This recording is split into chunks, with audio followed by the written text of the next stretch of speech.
Hi viewers, இது உங்கள் Tamil engineering special channel. இன்றைக்கி நம்ம பார்க்க போகிற வீடியோ என்னென்னு பார்த்தீங்கன்னா, ஃப்ரிட்ஜோட ஒயரிங் ட்ராயிங் ப்ளஸ் அதோட ஸ்பெக் எப்படி செக் பண்ணுறதுன்னு பார்க்க போகிறோம். இப்போ நம்ம வீடியோவில் பார்த்தீங்க அப்படின்னா, ஒரு ஃப்ரிட்ஜில் என்னென்ன பார்ட்ஸ் இருக்குது, அதோட சர்க்யூட் ட்ராயிங் எப்படி கனெக்ட் பண்ணியிருப்பாங்க அப்படிங்கிறது, ஒயரிங்ஸ் எப்படி கனெக்ட் பண்ணியிருப்பாங்கிறத நம்ம பார்த்துட்டு இருக்கோம். இதை பார்ட்ஸ் என்னென்ன ஒர்க் பண்ணும் அப்படிங்கிறது டீப்பாக இப்போ பார்த்தீங்கன்னா, இப்போ நம்ம வீடியோவில் இந்த ஃப்ரிட்ஜோட ஒயரிங் சர்க்யூட் ட்ராயிங் இப்போ நான் காமிச்சிருக்கேன். இதில் பார்த்தீங்கன்னா ஃபஸ்ட்டு இந்த ஃப்ரிட்ஜில் மெயின் பார்ட்டு பார்த்தீங்கன்னா கம்ப்ரஸர். சரிங்க, என்னென்ன பார்ட்ஸ் இருக்குன்னு ஃபஸ்ட்டு பார்த்துடலாம். கம்ப்ரஸர், ரெண்டாவது பார்த்தீங்கன்னா தெர்மோஸ்டாட். சரிங்களா, இது ரெண்டும் தான் ரொம்ப முக்கியங்க இந்த ஃப்ரிட்ஜில். அடுத்தது பார்த்தீங்கன்னா டோர் சுவிட்ச் இருக்கும், ப்ளஸ் லேம்ப் இருக்கும். உள்ளே நமக்கு லேம்ப் இருக்கும், ப்ளஸ் ரிலேஸ், ப்ளஸ் ஓஎல்பின்னு சொல்லுவாங்க. ஓஎல்பின்னா ஓவர்லோட் ப்ரொடக்ஷன் சொல்லுவாங்க. சரிங்களா, இப்போ பார்த்தீங்கன்னா இந்த சர்க்யூட் எப்படி கனெக்ட் பண்ணியிருக்காங்கன்னு பார்த்தீங்கன்னா, ஃபஸ்ட்டு பார்த்தீங்கன்னா இந்த ஃபேஸ் எடுத்துகிட்டு போய் ஒரு ஃபேஸ் நமக்கு தெர்மோஸ்டாட்டுக்கு இன்லெட்டாக போகுது. இப்போ ஃபஸ்ட்டு இந்த தெர்மோஸ்டாட் என்ன பண்ணும் அப்படின்னு பார்த்தீங்கன்னா, அதாவது நம்ம செட்டிங் டெம்பரேச்சர், ஓகேங்களா, அந்த செட்டிங் டெம்பரேச்சர் வந்தோடனே கட் ஆஃப் பண்ணுறதுக்கு தான் இந்த தெர்மோஸ்டாட் யூஸ் பண்ணுறாங்க ஃப்ரிட்ஜில். இந்த தெர்மோஸ்டாட் இதோட இன்கமிங் ஒரு ஃபேஸ் கொடுக்குறாங்க. இதோட அவுட்புட் பார்த்தீங்கன்னா நமக்கு இந்த டோர் லிமிட் சுவிட்சுக்கு போகும். டோரோட அவுட்புட் பார்த்திங்கன்னா ஒரு லேம்புக்கு போகும். அதே மாதிரி லேம்போட சீரீஸில் எடுத்து நமக்கு ரிலேக்கு போயிட்டு கம்ப்ரஸரில் கனெக்ட் ஆகிடும். இதில் ஸ்டார்டிங் ரன்னிங்னு சொல்லிட்டு 2 வைண்டிங் இருக்கும், அதில் கனெக்ட் பண்ணிடுவாங்க. அதே மாதிரி காமன் பாயிண்ட்டு இருக்கும். சரிங்களா, ப்ளஸ் இன்னொரு சேம் ஃபேஸ் ஒயர் எடுத்துகிட்டு போய் ஓஎல்பி வழியாக நமக்கு கம்ப்ரஸரில் போயிடும். சரியா, கம்ப்ரஸரோட காமன் பாயிண்ட்டுக்கு போயிடும். சரிங்களா, ப்ளஸ் இந்த கம்ப்ரஸர் எர்த் கனெக்ஷன் கொடுத்துருப்பாங்க. மெயினாக எப்பவுமே ரெஃப்ரிஜரேஷன் எர்த் கனெக்ஷன் கண்டிப்பாக இருக்காங்கிறது செக் பண்ணிக்கணும் கம்ப்ரஸருக்கு எப்பயுமே. சரிங்களா, ப்ளஸ் ரிலேலேருந்து நியூட்ரல் பார்த்திங்கன்னா டைரெக்டாக ரிலேயில் கனெக்ட் ஆகிடும். சரிங்களா, இதுதான் நம்ம ஃப்ரிட்ஜோட ஒயரிங் பேசிக் சர்க்யூட். சரிங்களா, இப்போ இதில் பார்த்தீங்கன்னா நிறைய பேருக்கு கம்ப்ரஸர் பற்றி தெரியாது. சரி, ஏன் இந்த கம்ப்ரஸர் எதுக்கு யூஸ் பண்ணுறாங்கன்னு பார்த்தீங்கன்னா, ஃப்ரிட்ஜில் நமக்கு கூலிங்காண்டி இந்த கம்ப்ரஸர் யூஸ் பண்ணுறாங்க. இப்போ ஃபஸ்ட்டு நீங்கள் கம்ப்ரஸர் என்ன ஃபங்க்ஷன் பண்ணும் அப்படின்னு பார்த்தீங்கன்னா, அதாவது ஒரு வெற்றிடத்தில் இருக்க ஹாட் ஏரை எடுத்துகிட்டு கூலிங் ஏரை அதாவது நமக்கு டெம்பரேச்சர், அதாவது சில்னஸை கொடுக்கறதுக்கு தான் இந்த கம்ப்ரஸர் யூஸ் பண்ணுவாங்க. பேசிக்காக நான் சொல்கிறேன், உங்களுக்கு எல்லாம் புரிகிற மாதிரி. ஓகேங்களா, டெக்னிக்கலாக வேர்டில் நம்ம டீப்பாகவும் சொல்ல முடியுது. சரிங்களா, இப்போ நம்ம நெக்ஸ்ட்டு என்ன பார்க்க போகிறோம் பார்த்தீங்கன்னா, நம்ம ஒரு ஃப்ரிட்ஜில் அதில் என்னென்ன ஸ்பெக்ஸ் கொடுத்துருக்காங்க டிஸ்பிளேயில், அது என்னென்ன ஆப்ஷன் அப்படிங்கிறத நம்ம பார்க்கலாம். இப்போ பாருங்கள், நம்ம உங்கள் எல்லா ஃப்ரிட்ஜ்லேயும் பார்த்தீங்கன்னா அந்த ஃப்ரண்டில் ஒரு ஸ்டிக்கர் ப்ளேஸ் பண்ணியிருப்பாங்க. சரிங்களா, இந்த ஸ்டிக்கரில் என்னென்ன கொடுத்துருக்காங்க அப்படிங்கிறத நம்ம ஃபஸ்ட்டு சொல்ல போகிறோம். பார்த்தீங்கன்னா ஃபஸ்ட்டு நம்ம இந்த ஸ்டிக்கரில் 5 ஸ்டார்ஸ் போட்டிருக்காங்க. பார்த்தீங்களா, இதில் பார்த்தீங்கன்னா ரெட் கலரில் 3 ஸ்டார் மட்டும் நம்ம ரெட் கலர் காமிச்சிருக்காங்க.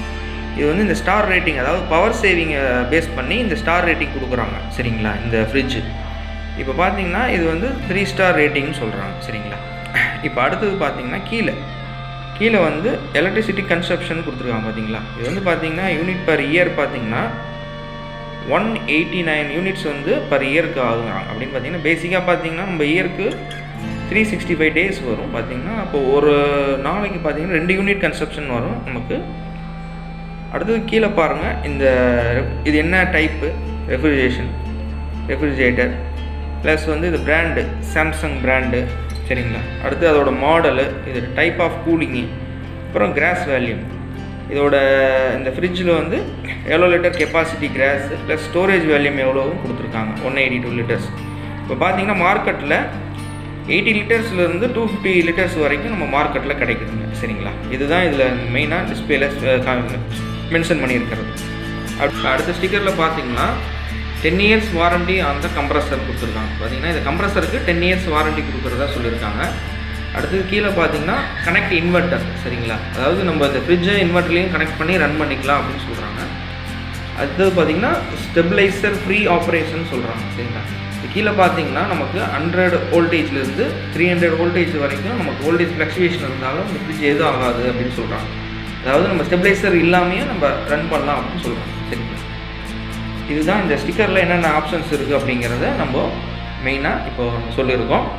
அடுத்தது பார்த்தீங்க அப்படின்னா, இப்போ நிறைய பேர்த்துக்கு இந்த ஃப்ரிட்ஜில் இருக்க இந்த தெர்மோஸ்டாட்டோட ஃபங்க்ஷன் என்னங்கிறது தெரியாது. சரியா, நிறைய பேர் சுவிட்சை சும்மா திருப்புவோம், என்ன அது டெம்பரேச்சர் என்ன செட்டிங்கு அப்படிங்கிறது நிறைய பேருக்கு தெரியாதுங்க. அதை தான் இப்போ நான் உங்களுக்கு சொல்லிக் கொடுக்க போகிறேன். இப்போ பார்த்தீங்கன்னா இந்த ப்ளூ கலர் பட்டன் மாதிரி இருக்குது பார்த்தீங்களா, இந்த ரொட்டேட் பண்ணுற நாப் மாதிரி இருக்குது பார்த்தீங்களா, இதுதான் வந்து தெர்மோஸ்டாட்னு சொல்லுவாங்க. இது வந்து டெம்பரேச்சர் கண்ட்ரோலரும் போட்டிருக்காங்க பார்த்தீங்களா. இதில் பார்த்தீங்கன்னா 1 to 6 அப்படின்னு போட்டிருப்பாங்க. அது வந்து ஜஸ்ட்டு வந்து இது லெவல் தான். சரிங்களா, இது வந்து டெம்பரேச்சர் கிடையாது. நிறைய பேர் என்ன டெம்பரேச்சர்னு நினச்சிப்பாங்க. இது வந்து லெவல் தான். அதாவது நம்ம ஃபேனில் வைக்கிறோம் பார்த்தீங்களா, அதாவது 1 2 3ன்னு சொல்லி ஸ்பீடு அட்ஜஸ்ட் பண்ணுறோம்ல, அந்த மாதிரி ஜஸ்ட் இது லெவல் தான், டெம்பரேச்சர் கிடையாது. இதில் பார்த்தீங்கன்னா வின்டர் சொல்லி கொடுத்துருக்காங்க. சரிங்களா, இதில் இப்போ காட்டுறோம் பாருங்கள், வின்டர் ப்ளஸ் வந்து மான்சூன் ப்ளஸ் வந்து சம்மர் அப்படின்னு சொல்லி கொடுத்துருக்காங்க. இது வந்து பார்த்திங்கன்னா நம்ம கிளைமேட்டை பொறுத்து நம்ம இந்த செட்டிங் ரேஞ்சை வந்து மாற்றி வச்சுக்கலாம். சரிங்களா, ஒவ்வொரு கிளைமேட்டுக்கு தகுந்த மாதிரி நம்ம வந்து இந்த செட்டிங் ஆப்ரேட் பண்ணுறதுக்கு தான் இது கொடுத்துருக்காங்க. வின்டர் சீசனில் வந்து இந்த செட்டிங்கில் வச்சு ரன் பண்ணணும், மூன்சூனில் வந்து இந்த மாதிரி ரன் பண்ணணும், சம்மர் சீசனில் இந்த மாதிரி வைக்கணும். சம்மரில் ஏன் இந்த மாதிரி வைக்கணும் அப்படின்னு பார்த்தீங்கன்னா, நம்ம அட்மாஸ்பியர் டெம்பரேச்சர் வந்து ரொம்ப அதிகமாக இருக்கும். அப்போ வந்து இன்சைட் டெம்பரேச்சர் வந்து உங்களுக்கு சீக்கிரமாக நம்ம கூலிங் ஆகாது. அதனால தான் வந்து லெவல் 6ல் வைக்கிற மாதிரி சொல்லியிருக்காங்க. சரிங்களா, அடுத்தது பார்த்தீங்கன்னா இங்கே கீழே கொடுத்துருக்காங்க பாரு, கண்ட்ரோல் கைடுன்னு சொல்லி, press blue button if you see excess ice inside freezer zone சொல்லி கொடுத்துருவாங்க. அதாவது இந்த ஃப்ரீசரில் பார்த்தீங்கன்னா பார்த்துட்ருக்கீங்க பார்த்தீங்களா, உள்ளே அந்த ஃப்ரீசரில் பார்த்தீங்கன்னா நிறைய ஐஸ் கட்டி இருக்கும். இந்த ஐஸ் கட்டி இருக்கிறத வந்து நம்ம எப்படி நம்ம கரைக்கிறது அப்படின்னா, நீங்கள் யாரும் வந்து இதுக்குள்ளே வந்து கத்தி வச்சு குத்துறதோ இல்லை வந்து தோசை கரண்டி வச்சு குத்துறதோ அந்த மாதிரிலாம் பண்ணுவாங்க. அந்த மாதிரிலாம் எதுவும் பண்ணாதீங்க. அதே மாதிரி ஹாட் வாட்டர்லாம் ஊற்றுவாங்க. அந்த மாதிரிலாம் பண்ணாமல் நம்ம ஜஸ்ட்டு வந்து இந்த ப்ளூ கலர் பட்டனை ப்ரெஸ் பண்ணோம்னாவே இது வந்து என்ன ஆகும்னா ஆட்டோ டீஃப்ராஸ்டிங் மாதிரி நமக்கு வந்து ஒர்க் ஆகும். சரிங்களா, அதுதான் இது கொடுத்துருக்காங்க. இது ஆட்டோமேட்டிக்காக ரிலீஸ் ஆகிடும். நீங்கள் ப்ரெஸ் பண்ணிவிட்டு என்னடா உடனே ஐஸ் கரையிலன்னு பார்க்காதீங்க. அது வந்து கொஞ்சம் டைம் எடுக்கும். ஒரு 3 hours 4 hours கழிச்சு தான் ஆட்டோமேட்டிக்காக ஐஸ் கரைஞ்சிட்டு உங்களுக்கு வந்து அந்த தண்ணி எல்லாமே ட்ரெயின் அவுட் ஆகும். கீழே பார்த்தீங்கன்னா இங்கே ஒரு ட்ரே ஒன்று கொடுத்துருப்பாங்க. இந்த ட்ரே வழியாக வந்து நமக்கு தண்ணியெல்லாம் இதுதான் இந்த ட்ரெயின் ட்ரே. இந்த தண்ணியை கலெக்ட் பண்ணி நமக்கு கீழே வந்து பேக் சைடில் உள்ள ட்ரேயில் போய் நமக்கு தண்ணி வந்து சேர்ந்துடும். சரிங்களா, இப்போ பார்த்தீங்கன்னா இதுக்கு அடியில் ஒரு சின்ன ஒயர் மாதிரி வச்சுருக்காங்க பார்த்தீங்களா, இதுதான் வந்து சென்சாருங்க. சரிங்களா, இது வந்து இந்த தெர்மோஸ்டாட்லேருந்து வரும். சரிங்களா, இதுதான் அந்த டெம்பரேச்சர் கண்ட்ரோல் பண்ணுறது. சரிங்களா, இது வந்து டெம்பரேச்சர் கண்ட்ரோலர் சென்சார்னு சொல்லுவாங்க. சரிங்களா, அதுக்கப்புறம் பார்த்தீங்கன்னா இப்போ நம்ம ஃப்ரிட்ஜில் கீழே இந்த லேம்ப் ஒன்று கொடுத்துருக்காங்க பார்த்தீங்களா.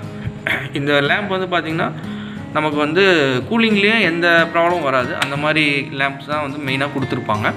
சரிங்களா, அதுக்கப்புறம் பார்த்திங்கன்னா மெயினாக நம்ம ஃப்ரிட்ஜில் வந்து திங்ஸ்லாம் யூஸ் பண்ணும்போது பார்த்திங்கன்னா வச்சுக்கலாம், எல்லா திங்ஸுமே வந்து எல்லாமே நம்ம க்ளோஸ்டில் வச்சுருக்கணும். சரிங்களா, அதாவது நம்ம வெஜிடபிளோ இல்லை வேறு ஏதாவது நம்ம திங்ஸ் வைக்கிறோம் அப்படின்னா எல்லாமே நம்ம க்ளோஸ் பண்ணி வச்சுருக்கணும். க்ளோஸ்டு கண்டெய்னரில் வச்சுருக்கணும்.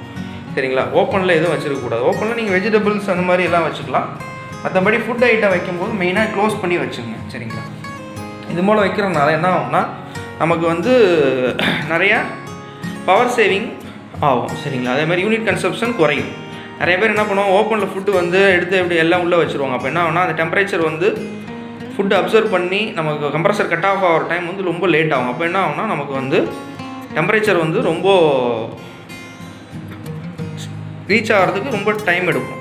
அப்போ ஏன்னா யூனிட் கன்சப்ஷன் ரொம்ப அதிகமாகும். ஓகேங்களா, இப்போ பார்த்தீங்கன்னா அடுத்து நம்ம ஃப்ரிட்ஜில் வந்து இப்போ இந்த தண்ணி ட்ரெயின் ஆகும்னு சொன்னால் பார்த்தீங்களா, அந்த தண்ணி வந்து பார்த்திங்கன்னா இந்த பேக் சைடில் இந்த மாதிரி ஒரு ட்ரே இருக்கும், ட்ரெயின் ட்ரே.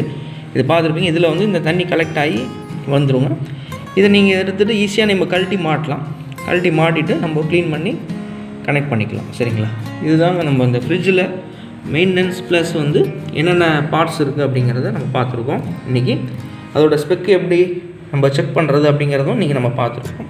சரிங்களா, இது கீழே பார்த்தீங்கன்னா இருக்குது பார்த்தீங்களா, இதுதான் வந்து கம்ப்ரஸர். சரிங்களா, இந்த கம்ப்ரஸர் தான் வந்து நமக்கு டெம்பரேச்சரை கெயின் பண்ணி கொடுக்குங்க. இன்றைக்கி நம்ம வீடியோவில் பார்த்த கான்செப்ட் வந்து ரொம்ப பிடிச்சிருக்குன்னு நினைக்கிறேன். மறக்காமல் எங்கள் சேனலை சப்ஸ்கிரைப் பண்ணிவிடுங்க.